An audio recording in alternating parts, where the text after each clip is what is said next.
وأدى الأمانة ونصح الأمة وكشف الغمة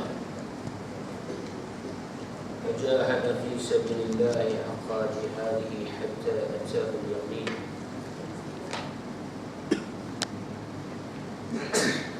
اللهم صل وسلم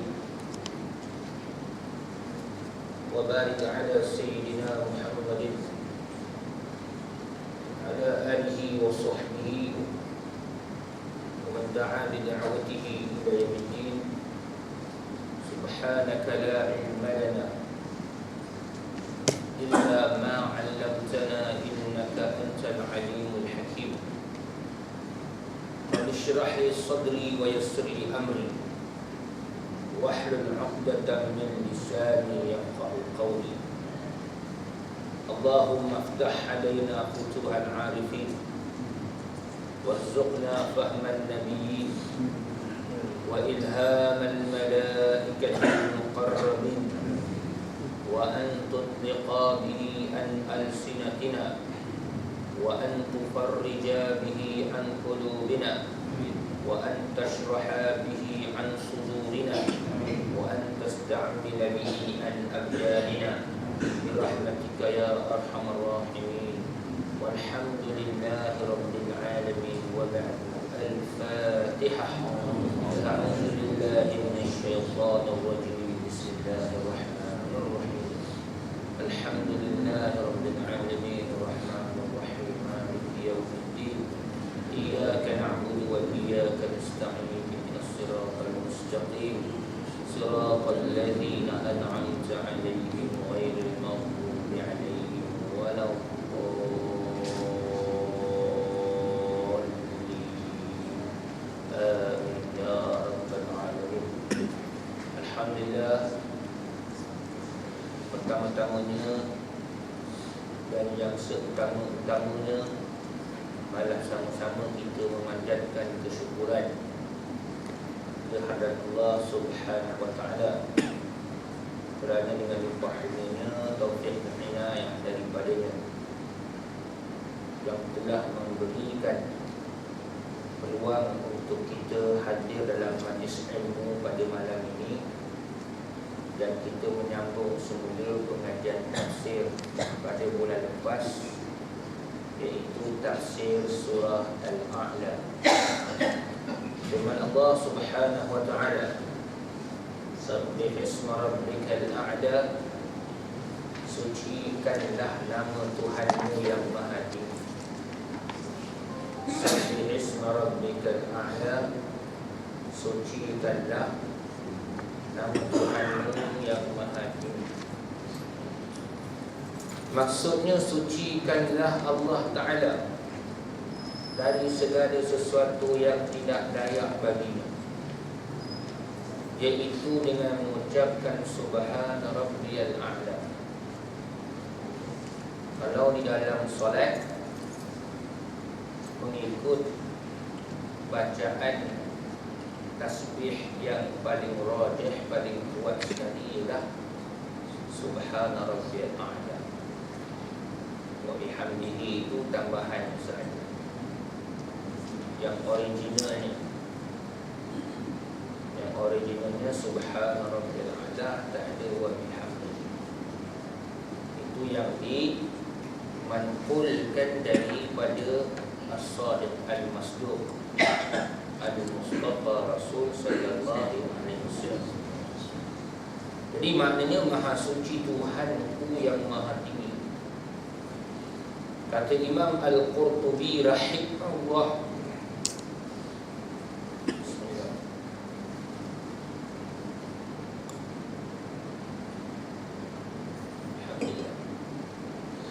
sebaiknya nama di dalam ayat ini bermaksud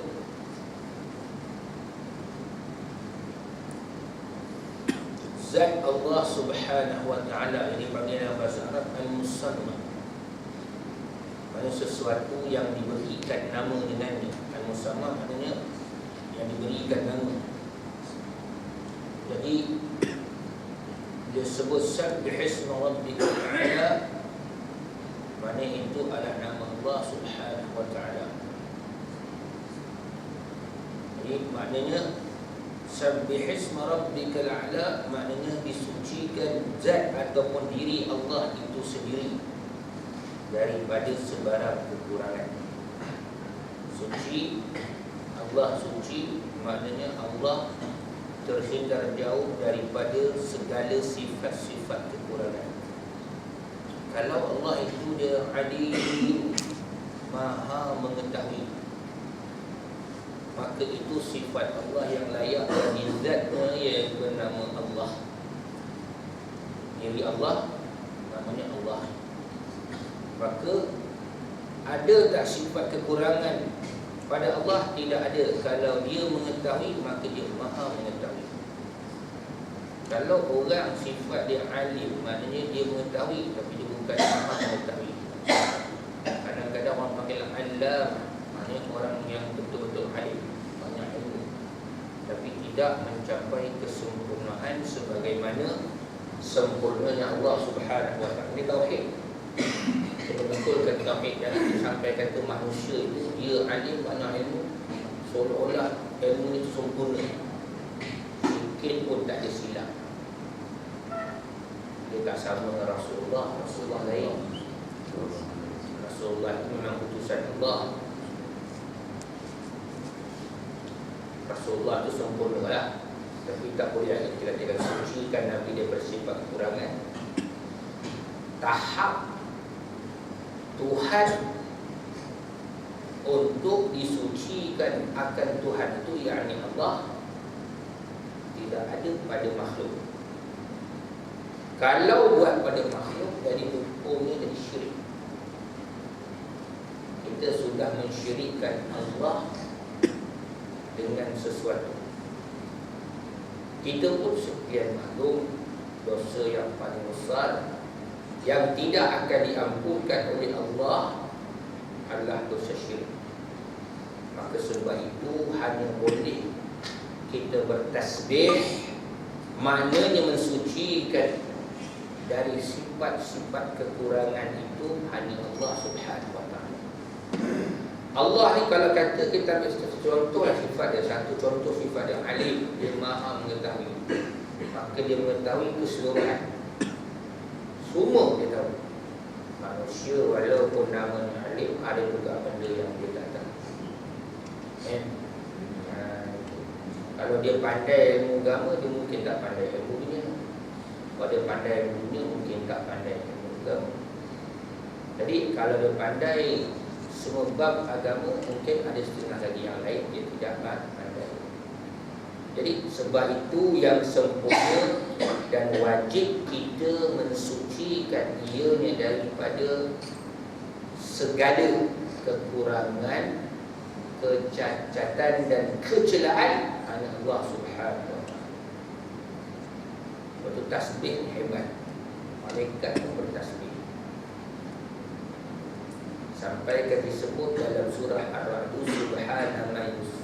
subhana man yusabbihu ar-ra'du bihamdihi wal malaikatu min khifatihi. Maha suci, subhana, macam kata Imam Al-Qurtubi, dia itu adalah zat Allah. Subhana, sabbih, sucikanlah, zat Allah itu yang nak disucikan. Subhanallah, subhana man yusabbihu, maha suci Tuhan yang bertasbih. Bertasbih makna memujinya oleh malaikat.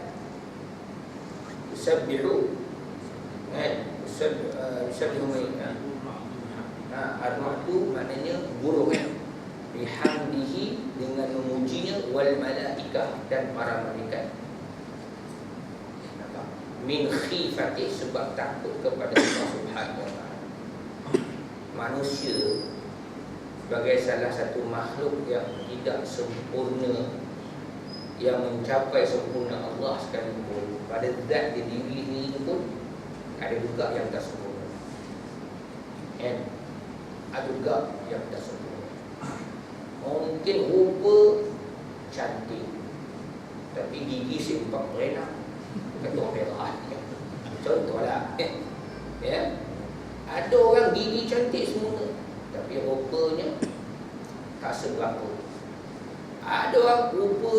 berapa? Akhlak baik. Ada orang rupa bismillah masya-Allah, perangai inna lillahi wa inna ilaihi raji'un. Itu cerita tentang zat fizikal. Apa tadi sifat Allah, zat dia, sifat dia sempurna, perbuatan dia sempurna. Lain.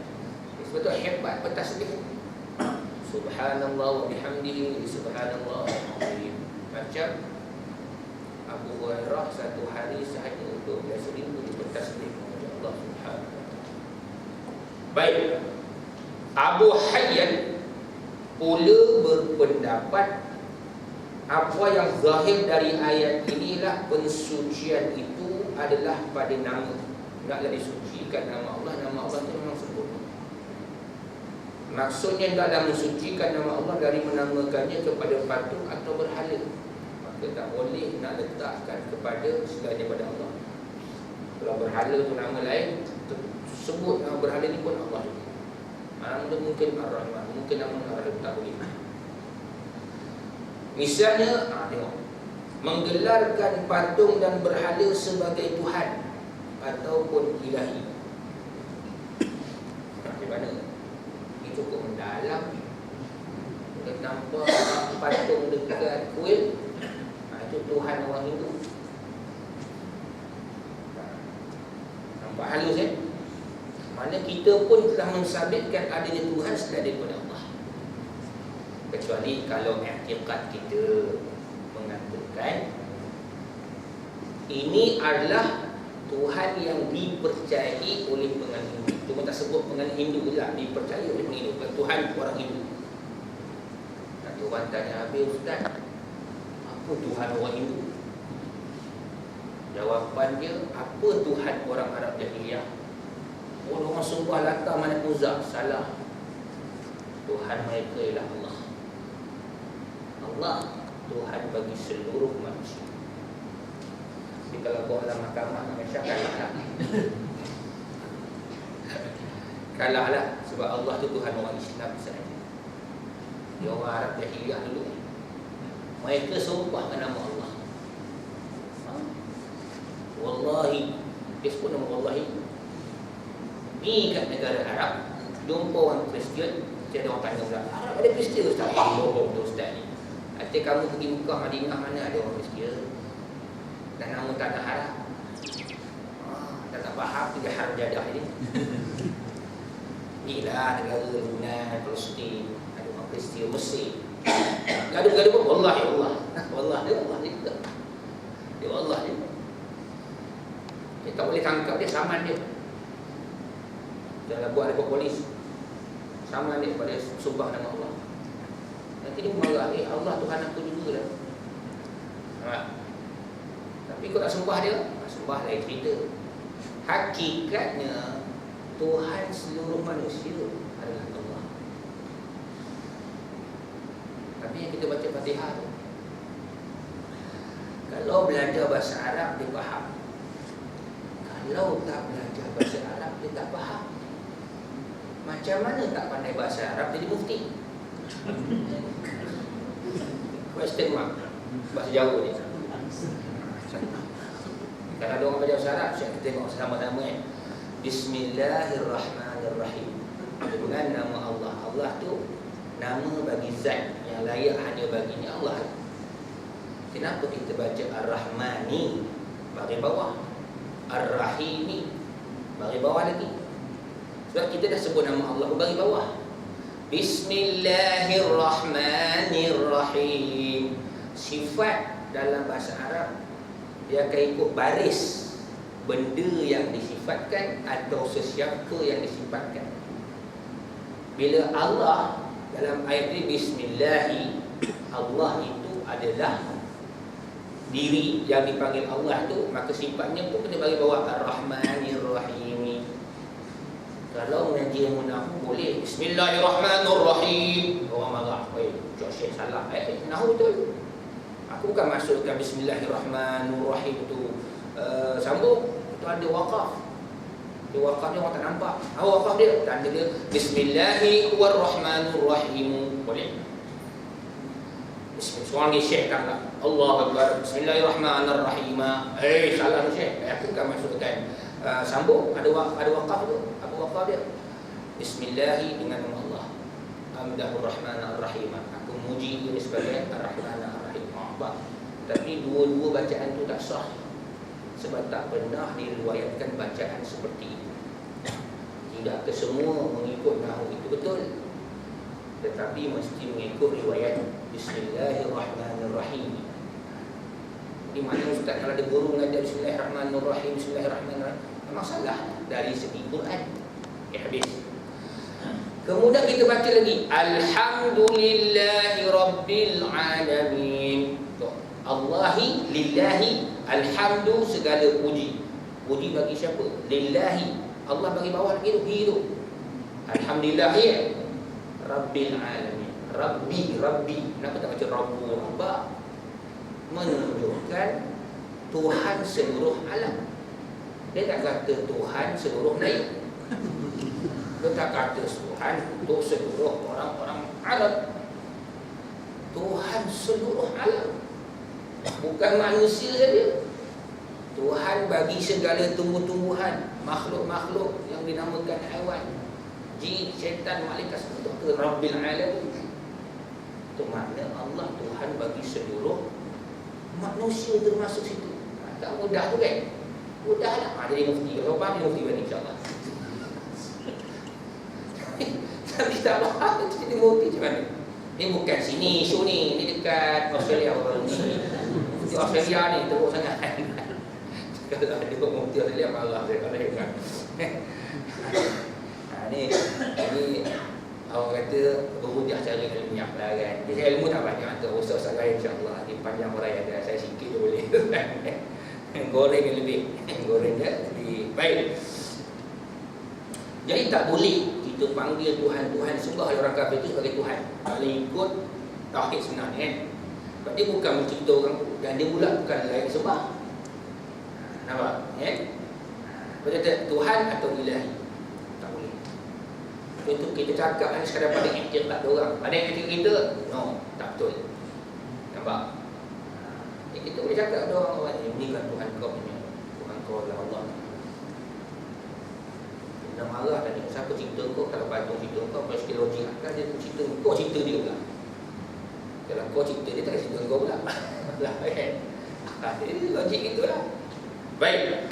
Apabila lafaz nama-nama Allah Ta'ala diperintahkan supaya mensucikannya, iaitu dari menamakannya kepada kewujudan selainnya, maka apatah lagi zatnya. Kalaulah tak boleh dinamakan benda lain itu sebagai Allah, sebagai Tuhan, maka apatah lagi kan diri Allah Ta'ala tak layak lagi dinamakan dengan nama lain. Dialah Allah, dialah Tuhan, dialah dengan sifat-sifatnya. Dia tak layak lagi untuk yang lain.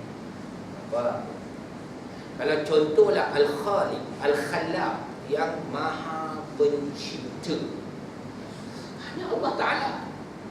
Kalau Tuhan pada hakikat agama lain tu tak boleh mencipta langsung. Dia kata saya, dia pula yang mencipta Tuhan dia balik. Dia lemburnya emas, dia buat bentuk emas. Dia lemburnya perak, tembaga, dia buat bentuk emas. Sejak akal fikir-fikir balik, takkan itu Tuhan kau buat dia. Lepas tu dia buat kau, tapi kau buat dia. Baik. Sememangnya zatnya ada lebih layak untuk disucikan. Diri Allah itulah yang layak disucikan. Tak boleh kita kata adanya kurang pada Allah Ta'ala. Tak boleh kata begitu. Tapi orang Melayu memang tak kata itulah. Dia tak kata Tuhan tu kurang. Dia kata hukumnya kurang. Muka hudud tak sesuai. Dia mengurangkan zat Allah. Pada hakikatnya sebab Allah tu sendiri pun maha mengetahui. Tiba-tiba apa yang dia ajar kita, dia suruh kita buat, kita kata pula tak sesuai. Mana dia tak pandai lah. Itu dia. Kalau faham, Alhamdulillah. Yang ke-14 yang lupa lagi. Dia lupa kan lagi. Kau kasihlah kau lain. Tauhid kan susah, senang. Kalau kita tak boleh nak kata Allah tu kurang, maka apa juga ajaran dia tak boleh kata kurang, mesti sempurna. Dia senang je. Kalau malas melaksanakan hukum Allah, fasik. Tapi kalau kata tak sesuai, sudah macam menghina, mempersenda. Kapio kata orang Perak. Kasar betul Ustaz ni. Bukan kasar, jelas. Kalau orang tak faham, susah. Kalau kata jelas tak faham orang. Tempat saya dekat Pandai Penanda, seorang haji ni, dia kalau dia mengut, tak faham Ustaz ni ajar. Dia gitu je. Rupa dia suka deret. Abang faham. Gitu je. Abang faham. Dia gitu. Jadi dia marah orang cakap sesindung. Dia ni agama Ustaz, bukan boleh sesindung. Salah betul-betul. Dia tidak ada antara salah dengan betul. Macam halal dengan haram. Halal tak ada. Halal. Dia itu je. Ya. Dan mensucikan zat Allah Ta'ala adalah lebih patut, yang lebih layak Allah Ta'ala itu disucikan. Itu yang bawa kepada diri yang bertauhid. Betulah ulama kata, orang yang pergi haji, yang melaksanakan ibadah korban, tapi dia lalai juga dalam memahami tauhid. Itu yang dia balik daripada haji, walaupun buat korban sampai 1 trailer lembu sekalipun, dia pun lebih kurang lembu. Ni dalam internet tak gambar kan, lembu tu pula yang asal pisau, parang nak sembelih dia. Dia dah kena ikat dah. Lembu kata siapa nak kena sembelih dia ni. Tak macam kata kan. Bertauhid. Nabi Allah Ibrahim bila Allah kata sembelih anak kamu, dia tak cakap banyak dah. Sesuaikan aku sembelih anak aku. Ni kan manusia lah kan. Dia sembelih dia. Kalau Allah suruh sembelih binatang, Allah juga suruh sembelih orang murtad. Pancung lah sembelih pancung. Kalau Allah suruh kita khatan, dia bukan suruh khatan je, potong juga sekali tangan orang mencuri. Ni orang curi RM2 kat masjid, 2 tahun penjara, tak zalim. Muka uduk tak kena potong tangan. Kalau kena penjara lagi zalim juga. Kan kes tu kan, ada kes kan. Jadi kes kan tu. Bayangkanlah, dahsyat tak dahsyat, teruk tak teruk hukum manusia. Tapi itu pun orang tak nampak, sebab orang tak ke surau, tak ke masjid, tak dengar ceramah. Bila khutbah pula baca teks, tak jumpalah teks tu. Terus Selangor ni saya seronok. Selangor pergi mana dia, Ustaz nak baca khutbah ke baca khutbah? Saya tak kecil hati lagi tu. Manusia khutbah, salah kan. Wilayah tempat saya tak boleh, mesti baca teks khutbah. Dia dah kira wajib lunah. Dia dah kira wajib lunah. Memang tak boleh, selagi bukan imam tak boleh baca, tak boleh berkhutbah dan tak boleh baca khutbah. Misalnya imam, anda tengok sangat kat wilayah Nayak ni, kata imam kena cari berik datang macam itu ke depan. Ustaz baca tak mau, saya nak khutbah. Dia rasa dia macam Ustaz dosa, lagi dosa kalau saya baca. Biasa khutbah. Kalau bacaan, kalau dibaca tak kena daripada apa kita kata rukun-rukun khutbah ataupun syarat khutbah macam. Lagi pun kalau saya baca tak sempat dah. Baca kena faham pula, kena lebar orang datang kan. Faham tak? Bukan macam saya nak ngajar dia baca dulu, faham kan? Dah faham pun boleh ngajar. Dia baca-baca tak faham. Nanti dia kata apa dia cerita khutbah tak faham. Tanya tu imam tak faham, aku baca je kan. Dia kalau berkhutbah apa kita faham sampaikan. Gitu kan. Tapi belum nak laku lagi tengok kan. Dia kata dulu kat Perak nak laku. Pasalnya dia punya teks khutbah tu dia orang sombong kan. Gagau cari kan. Dia kat Amari Bungo tu bergabung tu cari. Sebab nama Sultan tu, Sultan tu dah meninggal dah, Sultan Idris Shah. Doa dia tu orang teris tu. Dia doa tu Sultan Idris Shah tu meninggal dah. Rupanya teks lama dia dah terdesak sangat. Ustaz hidup ni gitu kan. Ini dia. Teks khutbah yang dah expired. Teks tu tak AC kan orang tak dia punya doa Sultan tak diambil kan. Orang yang tukar sorok tu gelak-gelak kan. Rasa kan sombong lagi tu kan. Ini bomba dia. Itu dia kadang-kadang nak kena bagi ajar orang ke apa itu dia kan. Sah khutbah dia tak sah kan. Cuma dia orang dapat tahu lah kantor itu memang dia kantor kan. Kantor. Baik. Ada pendapat mengatakan bahawa nama di sini bermakna zat, itu al-musamma. Tak payah susah kita faham ini.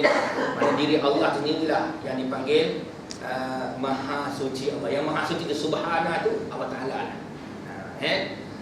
Oleh yang demikian perkataan nama di sini berupa tautan tambahan.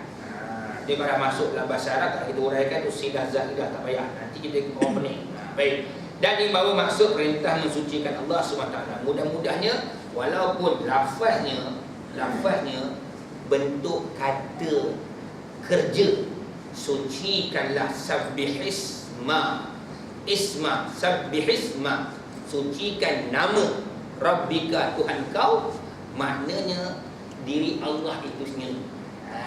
Nampak? Diri Allah, walaupun sebut nama Tuhan kau, diri Allah itu pertamanya tak layak diberikan kepada yang lain daripadanya, satu. Yang kedua, diri Allah Ta'ala itu sempurna. Setiap apa yang kita baca nama-nama Allah itu sifat yang 99 kan, layak bagi Allah, dan itulah paling sempurna, tak ada pada yang lain lagi.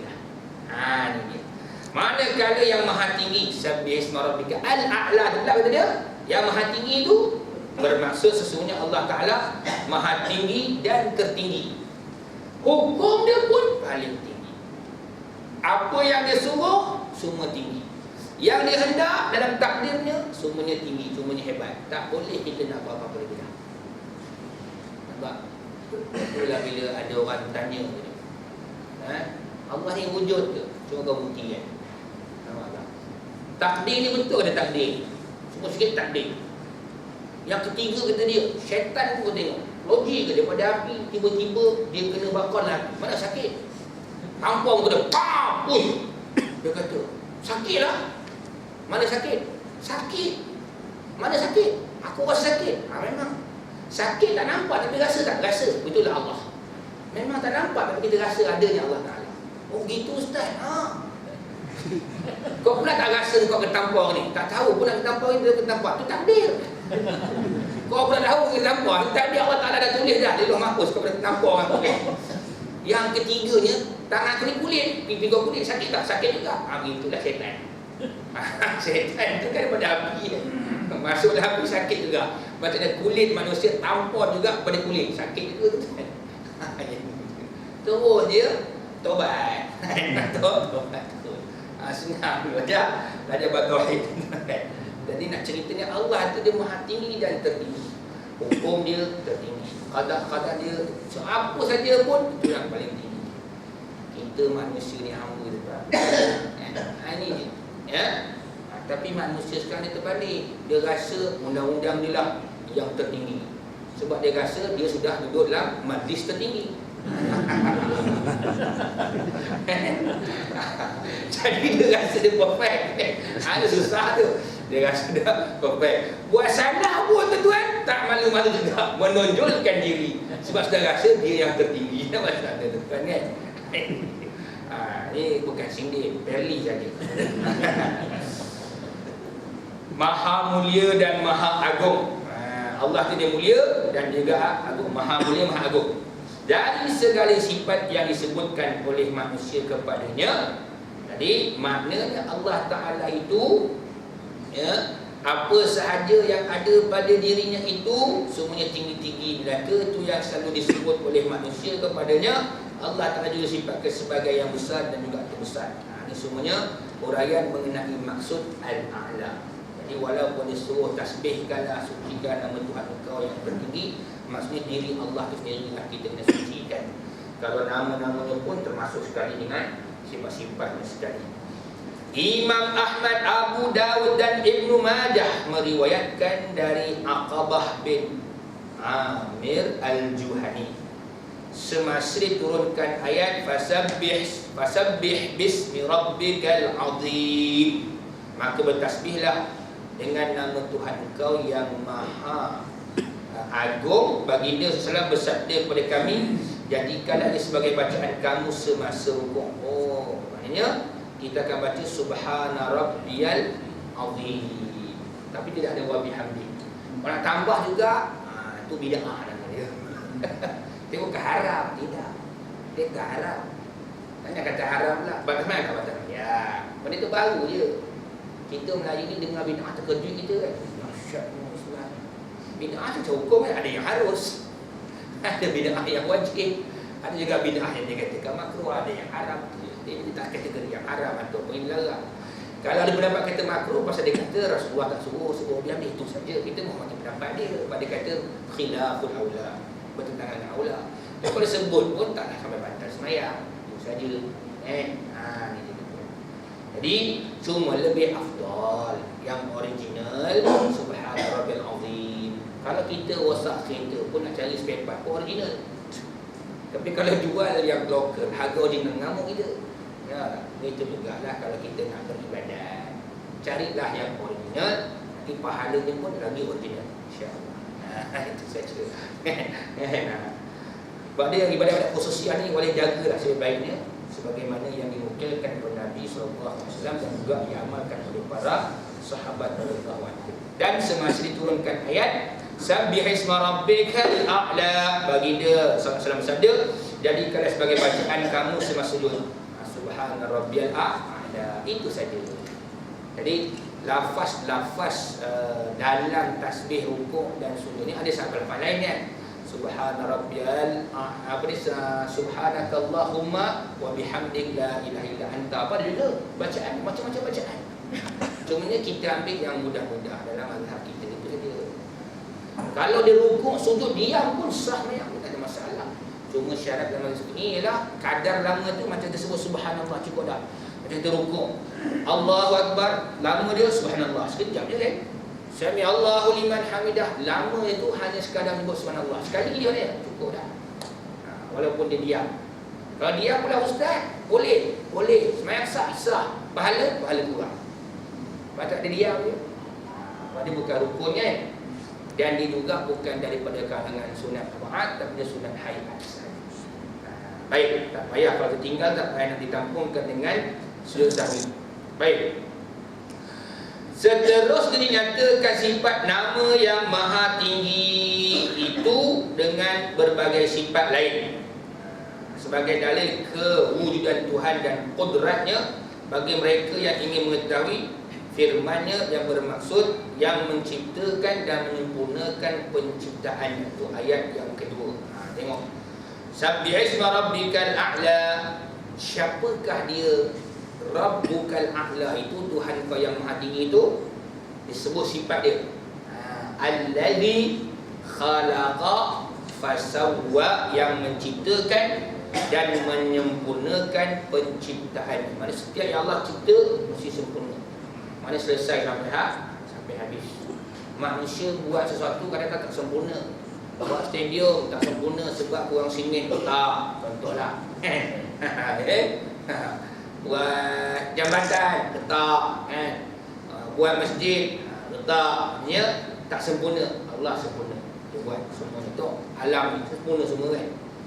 Allah Ta'ala yang mencipta segala makhluk termasuk manusia, dan dia juga yang menyempurnakan segala makhluk dengan sebaik-baik keadaan, mengimbangkan jasadnya.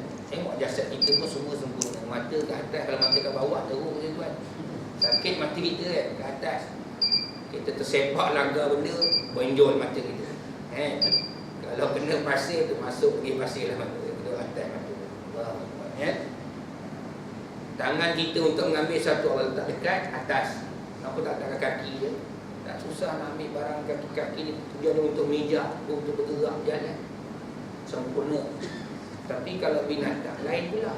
Buaya nak kata tangan tak boleh, nak kata kaki tak boleh, tapi empat tu kaki juga, kaki empat kan? Tak ada tangan dia. Sebab memang sesuai dengan tabiat kebuayaan itu. Sebab dia makan pun tak pakai tangan, dia pakai rodok itu, dia pakai dengan mulut dia. Itu dia kan. Itu dia kan sesuai. Mana sesuai dengan buaya dia tu. Sesuai macam burung kaki dia tangan tak ada, mulutnya saja yang ada. Mulut kepak. Jadi logiklah dia kecil boleh terbang, kita besar boleh terbang.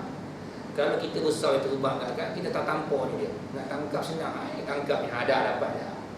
Ni nak kita nak tangkap boleh kan, dia lari. Allah tu dia adil. Itulah nama sempurna kejadian ni. Dia dah habis kan buat.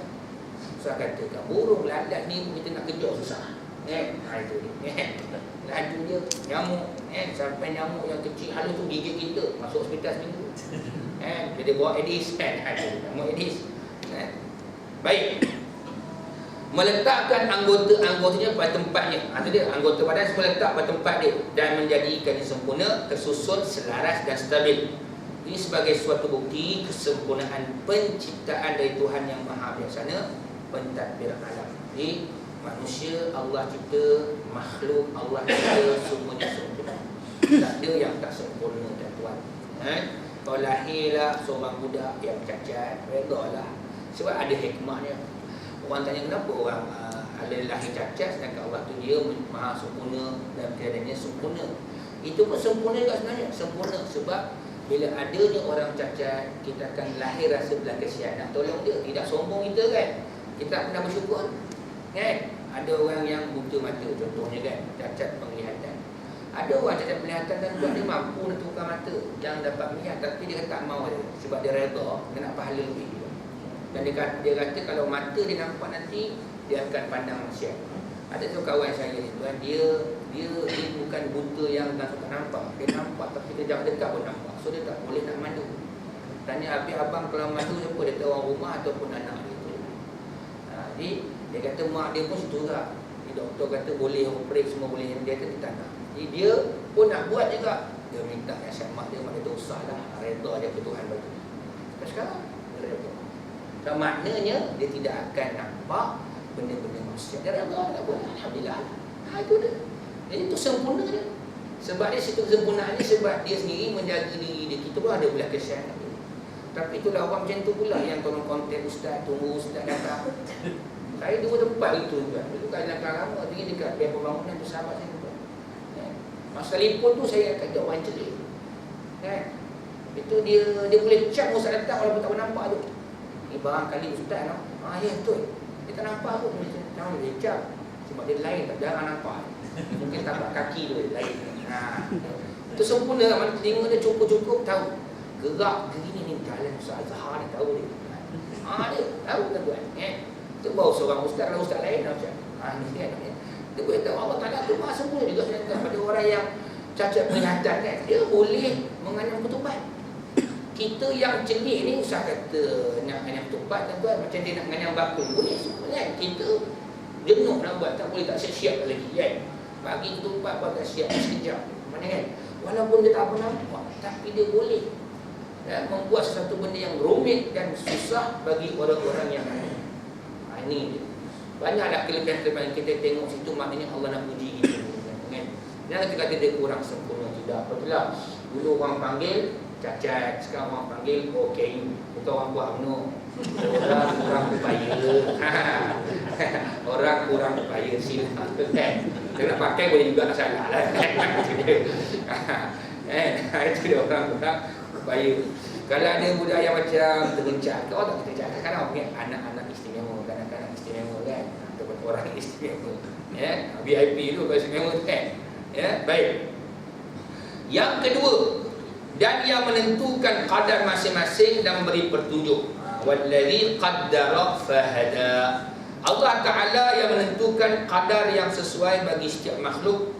Dan dia juga yang beri tunjuk tentang qadar tersebut dan mengajar bagaimana memanfaatkannya. Maksud dia, ayat ini juga membawa maksud Allah Ta'ala menentukan jenis, kategori sifat, perbuatan, kata-kata dan adab setiap perkara. Itu dikatakan sebagai qadar. Orang lahir, jantinanya Allah tetap qadar, lelaki atau perempuan. Nampak? Tu ada orang berumur, doa-doa dah baca macam-macam doa, dapat juga anak perempuan, awak anak lelaki. Ada orang pula anak sangat anak perempuan, doa-doa juga dapat anak lelaki tak perempuan. Sekarang nak bawa ustaz pasang satu cawangan ni. Habis marah muslimat. Nanti aku orang datang ustaz nak benci tu itu. Ini kan dia suruh berusaha dalam ikhtiar. Itu pun tauhid. Sebenarnya itu sudah ditetapkan oleh Allah Ta'ala tuan. Ini dia. Tu saya kalau dah tengok sahabat-sahabat saya yang dah dapat menantu kan. Anak dia umur 20, perempuan nak kahwin. Cakap betul kata orang tua, kalau anak tua tu perempuan cepat dapat menantu. Seronok. Betul kan? Cepat dapat menantu itu kelebihan. Bagi orang yang dapat anak lelaki tak ada masalah juga kan. Ada kelebihan lain pula. Dia dapat membantu ayah dia dan sebagainya. Macam kisah dalam surah As-Saffat. Falamma balagha ma'us sa'ya, tak kala Ismail sudah mencapai umur bersama dengan Ibrahim untuk sama-sama menolong dalam kerja dunia ni. Itu kepentingan anak lelaki pula, perempuan jaga perempuan, lelaki cara perempuan. Redha saja apa yang Allah beri. Sebab itu sudah ditentukan dalam qadarnya itu. Nampak tak? Allah Ta'ala jadikan apa saja pun dah tentu dah qadar dia. Ini lelaki, jenis, kategori dia, nak katakan warna kulitnya, sifatnya, perbuatan dia baik dan buruk sebagainya. Hatta walaupun ajalnya pun sudah ditentukan. Macam ketentuan. Dan itu sudah ketentuan daripada Allah. Kita tak layak mempertikaikan. Baik. Lalu dia beri petunjuk setiap makhluk kepada sumbernya dan kepada apa yang patut baginya. Maksud dia bagi tahu, Allah bagi tunjuk balik siapa cintakan kamu, yang mengkadarkan, menentukan hidup kamu semua ni. Perjalanan hidup kamu siapa tentukan? Allah. Allah beri tunjuk dah. Sedang semua orang dapat tunjuk. Cuma kenapa tak ikut? Persoalan tak ikut tu je. Pasal apa tak beriman? Tak nak ikut. Dia ikut dia penting. Tahu ikut. Tahu ikut. Contoh, orang baca dia signboard Johor Bahru. Jalan mana pergi Johor Bahru. Dia tak ikut, tak nampak Johor Bahru. Gitu. Dia nak pergi Johor Bahru, kena ikut jalan Johor Bahru. Kalau pergi Kota Baru lah. Baru juga tapi Kota Baru. Itu je. Nampak tak? Dia menjadikan mereka gembira dengan apa yang diciptakan untuknya dan mengilhamkan kepada mereka hal-hal berkaitan keagamaan dan kehidupan dunia. Maknanya Allah Ta'ala ni jadikan hidup kita ni seronok. Datang perasaan seronok itu daripada Allah. Sama juga sedih pun daripada Allah. Kemudian juga diberikan ilham pada manusia bagaimana cara hidup beragama. Jadi cumanya agama yang betul sudah diberikan petunjuk, dihantarkan para Nabi, Rasul alaihi wasallam dengan kitab masing-masing. Maka manusia kena ikut siapa yang menunjukkan ianya kepada Tuhan yang wajib untuk dia bersyukur dan disembah. Dia juga menentukan rezeki dan makanan makhluk dan beri petunjuk kepada mereka kaedah menyara hidup. Itu pun dia ajar juga macam nak cara hidup. Allah jadikan apa atas muka bumi ni, ambil, kemudian kamu jual, kamu dapat cara hidup kamu. Manusia dapat manfaat daripada apa yang kita usahakan. Sekiranya mereka dari kalangan manusia, diberikan manfaat untuk manusia atau beri petunjuk kepada penjaga mereka. Sekiranya mereka daripada kalangan binatang. Orang beli binatang, dia tak tahu binatang makan apa, dia test tu kan. Bagi sayur, dia tak makan sayur kan? Bagi buah, makan buah, mungkin inilah makanan dia. Lalu maka orang pun sebar cerita, kau beli binatang ni apa makanan dia? Makanan sekian-sekian. Itu Allah Ta'ala beri pula ilham kepada manusia yang menjaga binatang, apa makanan binatang. Dia mewujudkan manfaat pada benda-benda dan beri panduan kepada manusia bagaimana benda itu boleh dimanfaatkan. Tengok, Allah berikan apa dia tumbuhan, manfaat dia sekian. Apa dia binatang yang hidup di laut, di sungai, di daratan, ini manfaat dia gunakan. Semua ada. Allah berikan. Ini kata fahada. Maka diberikan petunjuk kepada manusia bagaimana mereka nak menguruskan kehidupan mereka sehari-harian dengan memanfaatkan seluruh makhluk-makhluk Allah ini. Ini disokong, ini dikatakan yang manfaat yang diberikan kepada manusia supaya dapat dia tadi memanfaatkannya. Kesemuanya ini adalah manfaat yang diberikan oleh Allah sebab manusia itu dipilih untuk mendapatkan manfaat itu kerana manusia itu punya akal. Dia ada akal, maka dengan akal dia fikir apa aku nak buat benda ni, maka dia buat sekian-sekian. Jadi contohnya kan, macam ni nak edikan kaca. Tengok punya batu tu dia edikan kaca, dia proses batu sampai edikan kaca, itulah. Dia ambil karbon tu apa, karbon boleh buat jadikan sebagai dakwat guna untuk pensel kan, dakwat itu dan ini. Jadi dia ambil semua tu untuk manusia yang layak melakukan demikian sebab dia akal. Jadi maknanya yang mendominasikan dunia ni dan manfaat seluruh alam yang ada ni adalah manusia. Jadi maksudnya apa di situ? Maknanya Allah telah menjadikan manusia itu sempurna. Dan dia telah diberikan tugas untuk menjadi pemimpin atas dunia ini. Dari manusia sombong. Tahu dia satu benda jadi sombong. Itu macam tanah yang orang gunakan sebagai nak buat nuklear tu kan. Banyak dekat Afrika. Tengok bahaya senjata nuklear dia. Kapal saya dah kena, dia buat flight bawa tanah daripada Afrika. Dia bawa daripada mana bawa situ? Utopia. Dia nak pergi hantar ke Tehran. Tanah-tanah yang mengandungi radioaktif radioaktif. Dia kata memang flag tu dia ada signal. Kalau dia bocor dia keluar signal. So dia ada belajarlah signal tu hijau, ada sekian merah, sekian orange, sekian. Dia kata dah tahap orange. Bahaya dah keluar. Dia kata dalam kru yang sama dia 7 orang dah meninggal. Hanya tanah saja mengeluarkan radioaktif kan. Bayangkan. Dia sekarang kena tukar darah. Sebulan sekali tukar darah. Tapi ada insurans. Bayangkan. Badan daripada besar jadi kecut. Bayangkan. Nak cerita balik tuan-tuan, ada setengah-setengah bahan yang manusia boleh manfaatkan. Itu kan. Tapi dia mudaratkan juga. Sebelum dia dah bahan depan kan, dah boleh mudaratkan. Bayangkan kalau dia bahan depan. Islam larang pakai senjata-senjata seperti itu, memusnahkan manusia yang tidak bersalah. Tapi tak pernah orang kata Amerika ataupun mana-mana kuasa besar dunia kan pakai nuklear itu zalim. Yang kena Al-Qaeda yang buat senjata AK-47 itu. Itu kau tembak orang salah je kan. Bukan saya Al-Qaeda tidak kat AIS tu lah. Bukti tak adalah.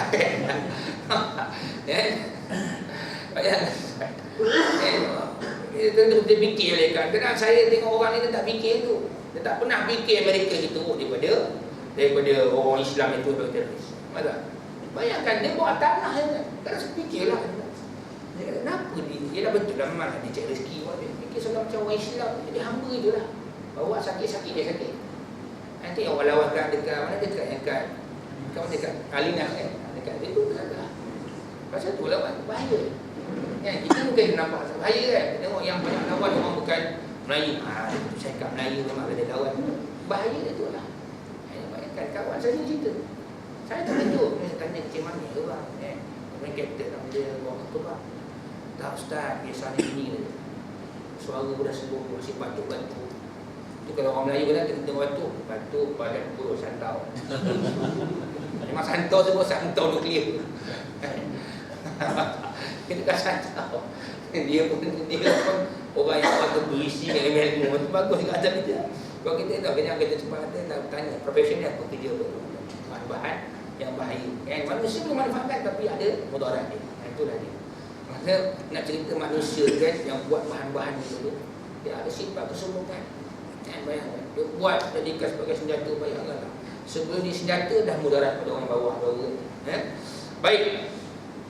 Ayat ini mempunyai persamaan dengan firman Allah Ta'ala yang menceritakan tentang Nabi Musa AS yang berkata kepada Fir'aun dalam surah Taha ayat yang 10, Tuhan kami ialah Tuhan yang telah berikan kepada makhluk ciptaannya segala keperluan, kemudian memberikan petunjuk, ini bimbingan, iaitu dia menentukan suatu ketetapan dan beri petunjuk kepada segala makhluk ke arah ketetapan tersebut. Apa maksud dia? Maknanya Allah Subhanahu Wa Ta'ala menetapkan takdir bagi setiap makhluk yang ada atas muka dunia ini, maka setiap yang ditakdirkan itu akan memudahkan tugasnya untuk melakukan apa yang telah ditentukan oleh Allah Subhanahu Wa Ta'ala. Contoh, kita tengok kenapa ada manusia yang kata Allah beri dia bakat. Bakat tu yang gifted kan, ada kurniaan Allah. Orang pandai melukis. Nampak? Dia pandai melukis lah, dia pandai melukis. Maka sesuai dia kerja sebagai arkitek. Mungkin juga pelukis pelan, mungkin juga pelukis. Kadang-kadang dengan kreatifnya itu dia menjadi sebagai orang yang mereka passion. Maka Allah memudahkan takdir itu untuk orang ni dengan kurniaan ni yang kita panggil bakat ni untuk kerja ni, menyara hidupnya. Masya Allah. Tapi biar kena kepada jalan dia. Jangan pula dia sebagai pelukis dan otaknya pun ada mempunyai tahap kreativiti yang tinggi, buat pula passion pakaian pun pada daharan. Itu yang salah. Kalau ada anak-anak mengaji bidang, kena nasihat. Kau boleh kerja bidang ni, ambil kau ni, tapi ingat, cuba tukar passion-passion pakaian yang ada pada hari orang perempuan khususnya. Ini pakai jubah bukan tutup aurat, bungkus aurat saja. Ikut Quran dah betul dah, yumnina alaihinna min jalabibihinna, jilbab yang pakai tu betul dah, baju labu. Tapi labu-labu ketat dalam pinggang dan di bawah pinggang. Yang labu bawah saja. Nampak tuan. Dulu pakai ni tu. Tapi ini nama dia bukan tutup aurat, tapi dia hanya bungkus aurat. Maksudnya kena berbentuk. Tapi bukan orang silap apa lain lah. Itu suami, Allah akan tanya besok. Kan? Kita dah ingat pakai tudung wajib, pakai tudung wajib. Memanglah tutup aurat tu yang wajib. Nampak tak?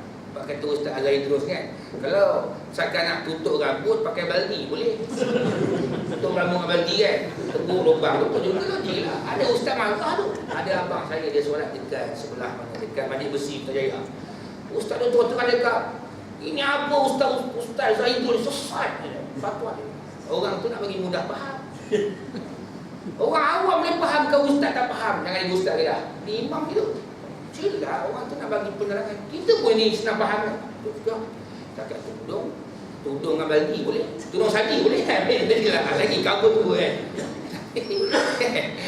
Tapi kena tidak syarat. Kan.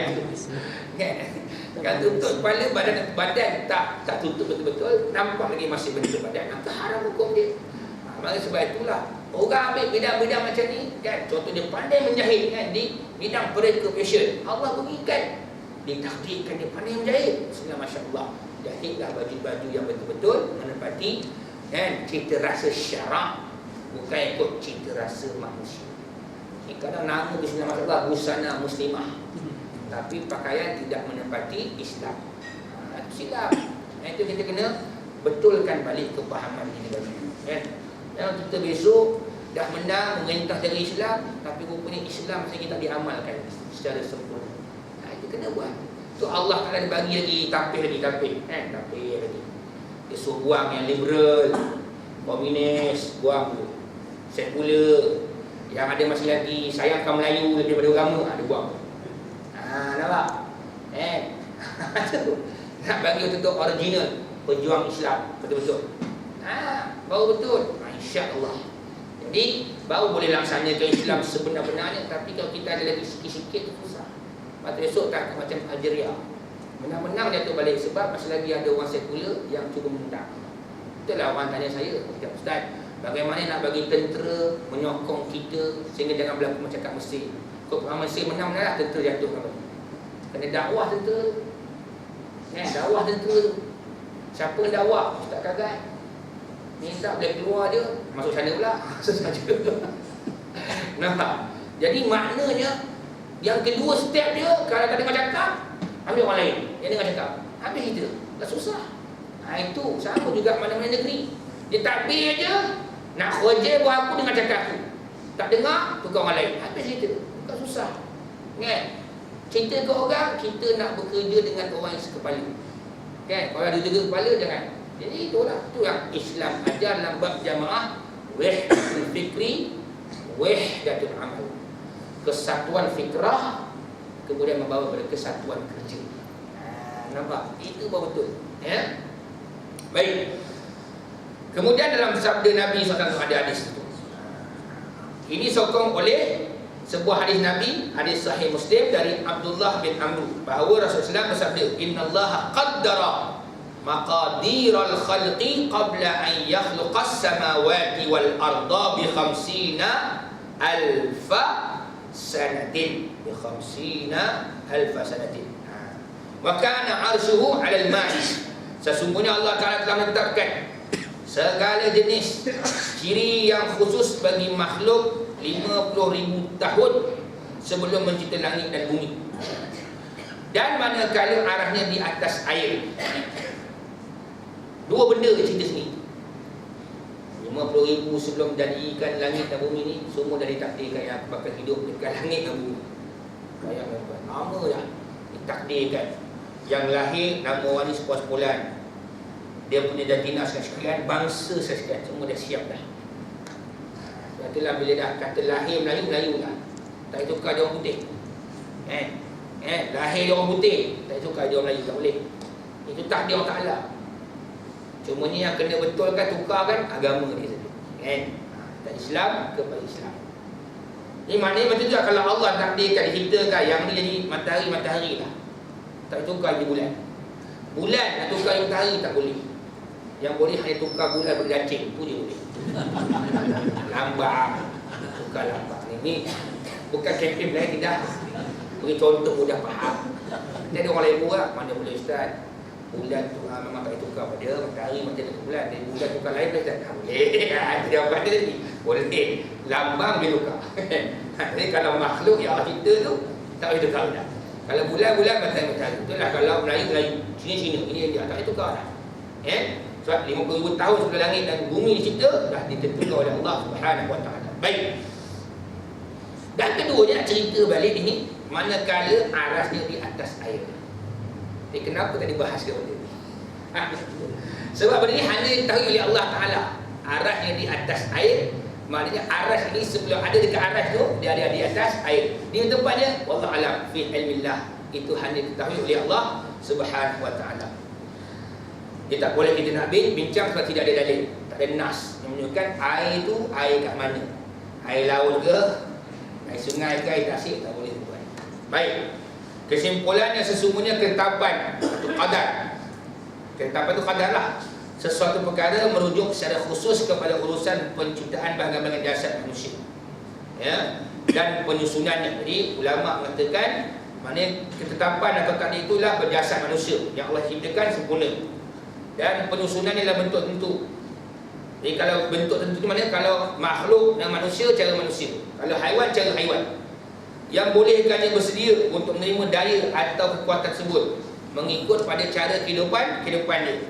Manakala petunjuk ke arah satu merujuk secara khusus kepada urusan penciptaan kekuatan tersebut pada anggota-anggota ini, di mana setiap daya pada setiap anggota bertindak sebagai sumber bagi suatu buatan, dan dari himpunan sekian daya inilah sempurna kemaslahatan Allah beri idea pada kaki manusia.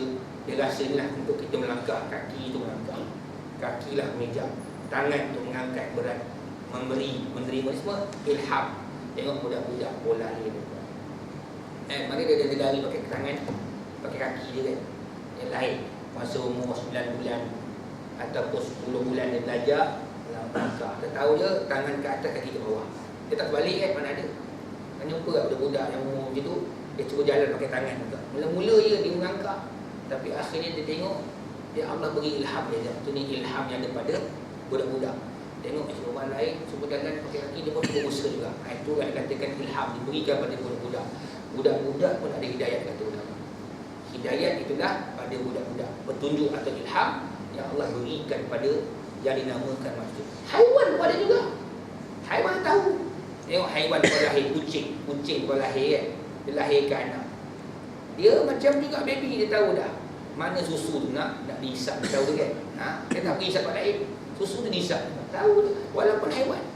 Kalau kata manusia lah, dia mak dia ambil letak dia kan, tak. Haiwan pun sama juga. Dia cari, tahu ini ibu dia, di tempat dia minum susu situ, malah. Kemudian dia besar, dia ajar cara nak macam nak makan, makanan sesuai untuk dia. Itu juga pada manusia kan. Budak dah habis susu, dia beri makanan sesuai untuk dia. Ini semua ilham daripada Allah. Nak cerita bagi tuan, kesimpulannya yang menjadikan manusia dan makhluk hidup sempurna ialah kerana menumpang sempurnanya Allah. Itu maksud ayat ini. Kita menumpang kesempurnaan dia. Pasal kita wujud. Pasal apa kita wujud? Menumpang kewujudan Allah. Maknanya dengan bahasa rendah diri, tawaduknya, Allah yang mewujudkan kita. Allah menjadikan kita sempurna, tuan. Maka janganlah kita sombong, megah dan juga takbur. Sebab yang paling hebat, paling besar, paling maha tinggi Allah Ta'ala. Jangan tengok dunia yang Allah kecil, kita rasa hebat sampai lupa akhirat. Jangan. Ni setengah-setengah orang tengok dunia hebat, rumah besar, kenderaan besar, gaji besar, dah rasa kagum, tapi lupa ini nikmat-nikmat kalau dia dapat pun Allah akan tanya besok. Itu kan kadang-kadang manusia bila dia orang Islam lah, bila dia sambut ayat korban, tapi pas sapah korban dalam dia tidak ada apa-apa kan? Kalau kata pemimpin kan, kalau dia menyambutkan atau menyambut hari-raya korban, buat korban, pas sapah korban tu kena berkorban. Dia sebagai pemimpin kena berkorban untuk rakyat. Maksudnya dia pun kena susah dari rakyat, minta rakyat kena korban untuk dia pula. Ini dia orang tak tahu. Orang cerita korban-korban untuk masyarakat bawahan, masyarakat atas sama juga. Tengok Rasulullah dengan para sahabat macam mana. Tidak mengagungkan dunia. Meninggal dia, wafat dia, mana dia tinggalkan istana, mana tinggalkan kenderaan, harta yang banyak, tak ada. Bahkan harta yang sedikit dalam bukit Sayyidina Umar ketika meninggalnya hanya beberapa dirham dan nak pergi. Inilah tu satu baik. pemimpin tu. Ini Sayyidina Umar bukan Umar. Sayyidina Umar. Hebat.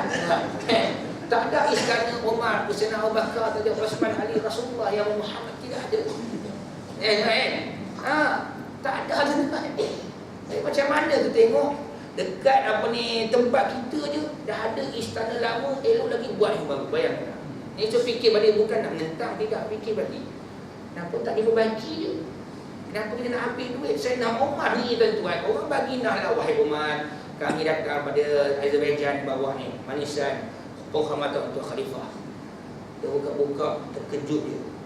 Nakkah kalau aku ambil kapak, aku kapak belakang kau? Kenapa wahai Umar? Takut dia Umar marah. Rakyat tengah miskin. Aku dapat aduan rakyat miskin tak makan. Kau jamu aku sebagai khalifah makanan yang mewah. Nak bawa ke rakyat Madinah, suruh mereka makan. Aku takkan makan. Bayangkan. Sampai kali itu kan. Itu mana dia berkorban tu? Umar bin Abdul Aziz minta gelang isteri dia letak kat Baitul Mal. Jangan kau pakai gelang-gelang ni. Dia tak boleh, gelang ni warisan harta pusaka bapa aku. Dia ada hak lah kan. Tapi dia tak nak rakyat miskin tapi tengok isi khalifah punya gelang dengan cincin 20 juta, tak boleh. Kan? Masuk dalam Baitul Mal. Dia sungguhnya berkorban demi untuk rakyat. Bismillah, masya-Allah. Dia tu je. Tapi bila cerita korban untuk orang bawahan. Yang atas tak sebut pun. Dia bukan Sri Lanka. Dia dekat New Zealand. Ya Allah alam. Bisa. Ada soalan tanya insya-Allah.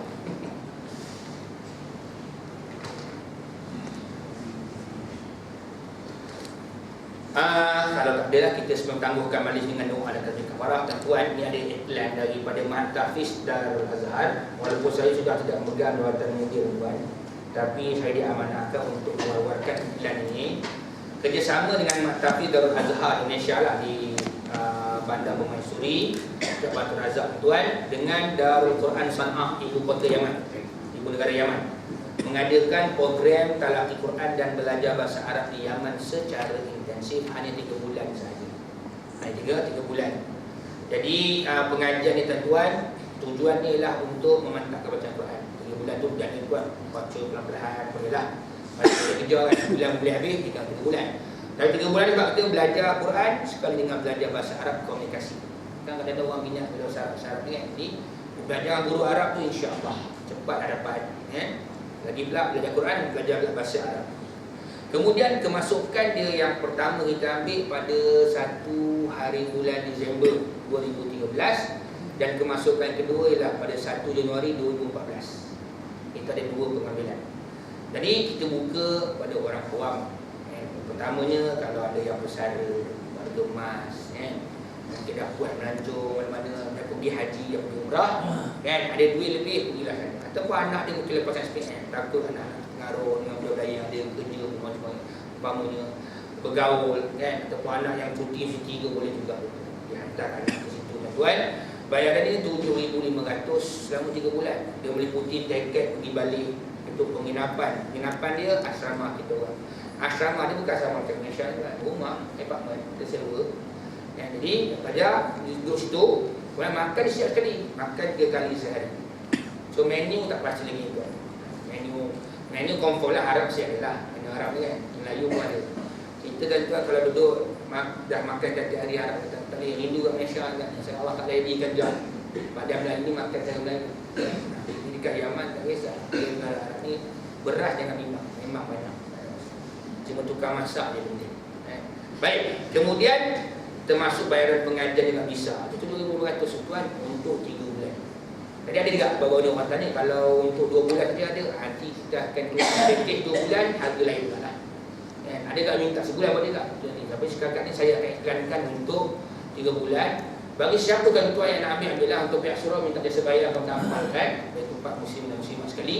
Siapa yang berminat nak tanya berlanjut, tunggu telefon di sini tuan. Tanyalah pada mereka. Kalau kata nak minta kurangkan dia punya tempo, nak kurangkan harga, boleh. Semua tu dah ada plan dia sendiri lah. Itu tengok pada masing-masing punya. Setengah awak tak boleh lama-lama sangat. Jadi setengah awak dia nak lama, 3 bulan kita boleh berehat sekali sambil belajar bersantai gitu tuan. Wallahu a'lam bissawab. Bismillahirrahmanirrahim. Alhamdulillahirabbil alamin wassalatu wassalamu ala asyrofil anbiya'i wal mursalin wa ala alihi ajma'in. Allahumma aril haqqa haqqan warzuqna ittiba'ah wa aril batila batilan warzuqna ijtinabah. Rabbana atina fid dunya hasanah wa fil akhirati hasanah wa qina النار. وصلى الله على سيدنا محمد وعلى اله وصحبه وبارك وسلم. سبحان ربك رب العزة عما يصفون وسلام على المرسلين الحمد لله رب العالمين. سبحانك اللهم وبحمدك أشهد أن لا إله إلا أنت أستغفرك وأتوب إليك وإلى الباقي الهداية. والسلام عليكم ورحمة الله وبركاته.